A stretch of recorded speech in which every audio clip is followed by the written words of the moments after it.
So, this is a friend of mine that I took a photo of a couple weeks ago.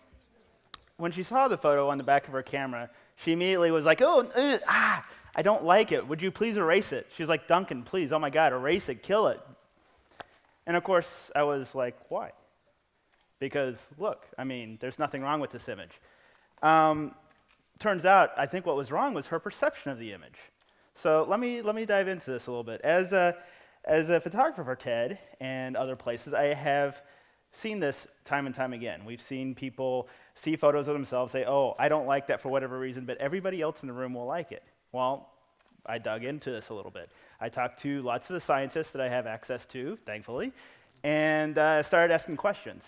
Now, we know from perceptual science that a lot of what we actually perceive the world to be is pulled from memory, right? When you look at the TED logo, you glance at it, you know what the TED logo looks like because you've probably seen it a dozen times. Something pulls out of memory, that's what you perceive, right? Now, let's think about ourselves. How do we perceive ourselves? What is the map that we use to view ourselves? Well, it's like what no other camera sees. It's a mirror in your bathroom at arm's length, reversed.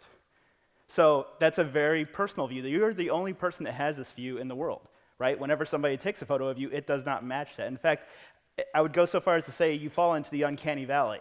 So what's the uncanny valley? Well, this is something that the Hollywood folks would know well.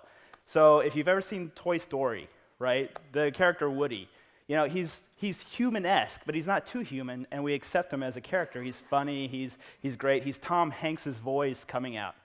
Well, Tom Hanks lent his voice to another character, the guy in Polar Express.